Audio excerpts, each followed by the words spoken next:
leçon abordera les sujets suivants. La carburation, le cycle diesel,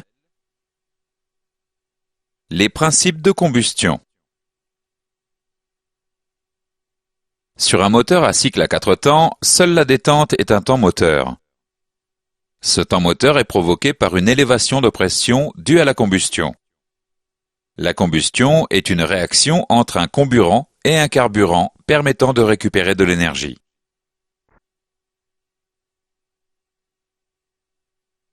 Dans un moteur, le comburant utilisé est l'air ambiant.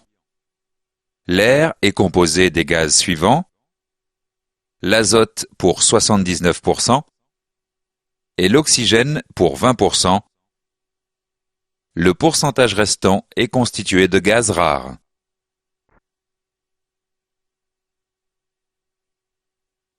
Le carburant est un mélange d'hydrocarbures. Les hydrocarbures sont composés de 2 éléments, l'hydrogène et le carbone.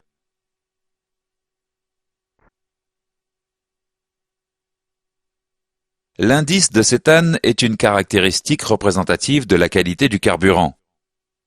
Cet indice caractérise l'aptitude d'un carburant diesel à s'auto-enflammer. Plus l'indice est élevé, plus le gazole s'enflamme facilement. Il convient de respecter les préconisations du constructeur. Par très grand froid, les carburants diesel peuvent se cristalliser partiellement. La cristallisation risque de provoquer un colmatage du filtre et donc une coupure de l'alimentation. L'emploi d'additifs permet d'abaisser la température de cristallisation des carburants. Des systèmes de réchauffage de gazole peuvent être montés sur le boîtier filtre. Les carburants diesel contiennent du soufre.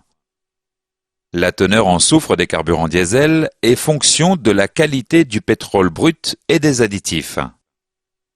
Lors de la combustion dans le moteur, le soufre se transforme en anhydride sulfureux. La nocivité de ce gaz incite à la diminution de la teneur en soufre du gazole. Une faible teneur en soufre diminue également les émissions de particules. Les diesters sont des huiles d'origine végétale, colza, soja, tournesol et animale mélangées à du méthanol. Les diesters sont utilisés en tant qu'additifs dans le gazole raffiné. Cependant, les moteurs diesel modernes doivent utiliser un carburant ne contenant pas un pourcentage trop élevé de diester. Les diesters améliorent le pouvoir lubrifiant du gazole. Faisons maintenant quelques exercices avant de continuer. Que représente l'indice de cétane?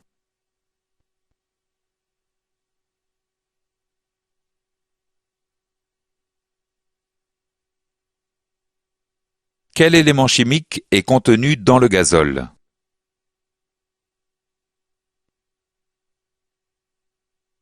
Dans ce chapitre, nous avons vu les points suivants. La combustion est une réaction entre un comburant et un carburant permettant de récupérer de l'énergie. Dans un moteur, le comburant utilisé est l'air ambiant. L'air contient de l'azote, de l'oxygène et des gaz rares. Le carburant est un mélange d'hydrocarbures HC. Les hydrocarbures sont composés d'hydrogène et de carbone. L'indice de cétane caractérise l'aptitude d'un carburant diesel à s'auto-enflammer. Par très grand froid, les carburants diesel peuvent se cristalliser partiellement. Le soufre contenu dans le gazole engendre un gaz nocif à l'échappement et participe aux émissions de particules. Les diesters sont des huiles d'origine végétale ou animale mélangées à du méthanol. Les diesters sont utilisés en tant qu'additifs dans le gazole raffiné. Le moteur diesel fonctionne selon un cycle à 4 temps. La détente est le seul temps moteur de ce cycle. Nous allons détailler les différents temps du cycle diesel dans les écrans suivants.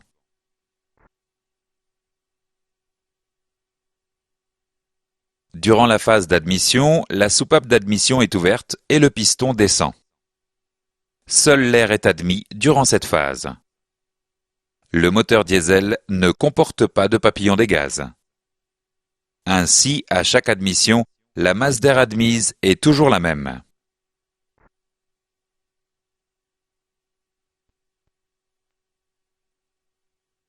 Durant la phase de compression, les deux soupapes sont fermées et le piston monte. Un taux de compression élevé est nécessaire pour obtenir une élévation importante de la température de l'air.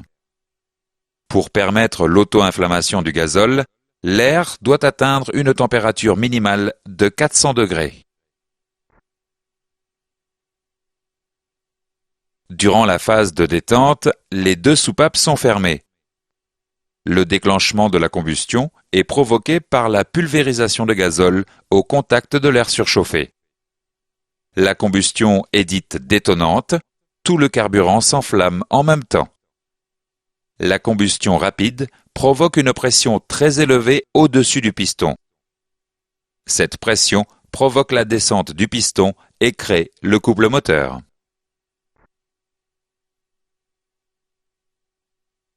Durant la phase d'échappement, la soupape d'échappement est ouverte et le piston remonte. Les gaz issus de la combustion sont évacués vers l'échappement.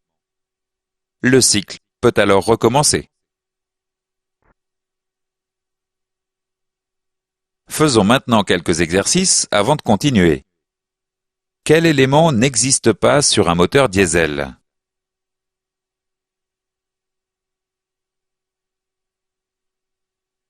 Quel composant entre dans le cylindre pendant la phase d'admission? Dans ce chapitre, nous avons vu les points suivants. Le moteur diesel fonctionne selon un cycle à 4 temps. La détente est le seul temps moteur de ce cycle. Le moteur diesel ne comporte pas de papillon des gaz. La masse d'air admise à chaque admission est toujours la même.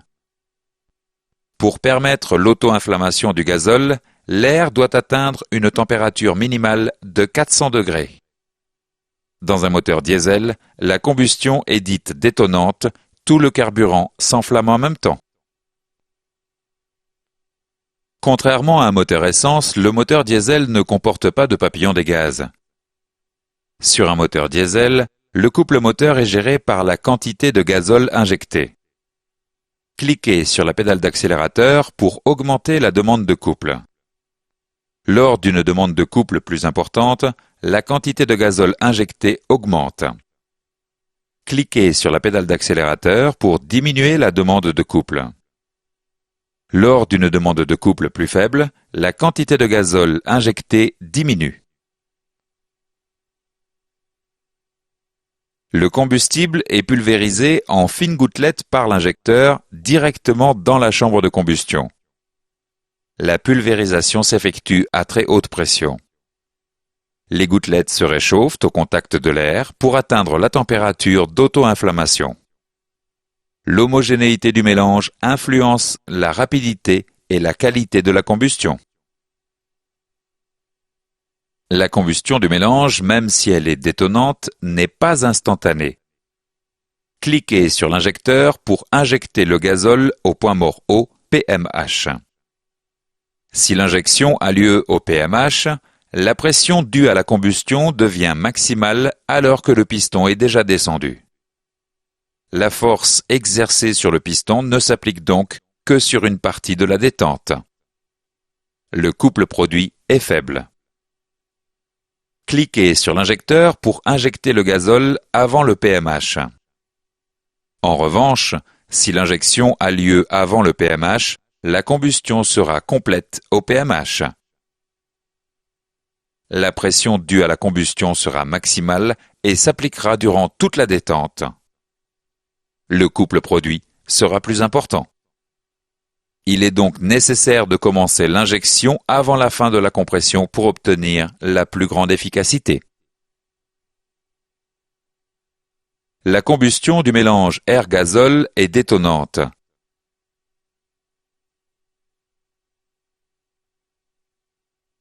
L'élévation de pression dans la chambre de combustion est brutale.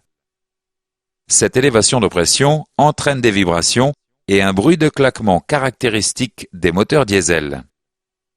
Certains systèmes réalisent une pré-injection avant l'injection principale. Cliquez sur l'injecteur pour voir l'utilisation de la pré-injection. La pré-injection amorce la combustion avec une petite quantité de gazole. L'élévation de pression dans la chambre de combustion est alors progressive. Les vibrations et les bruits sont atténués. Cette stratégie n'est plus utilisée à partir d'une certaine charge. Certains systèmes utilisent également une post-injection pour améliorer le traitement des polluants. Cliquez sur l'injecteur pour voir l'utilisation de la post-injection. Une petite quantité de gazole est injectée après l'injection principale en fin de détente. Le gazole non brûlé est évacué avec les gaz d'échappement et est utilisé par les systèmes de dépollution.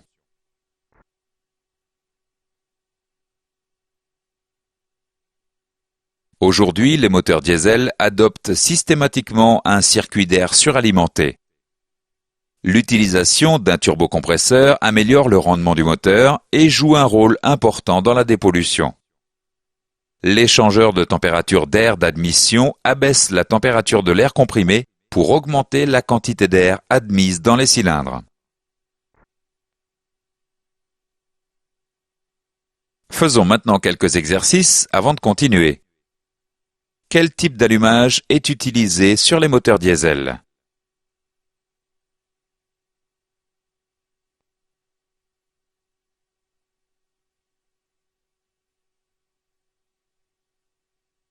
Quel élément permet d'abaisser la température de l'air comprimé?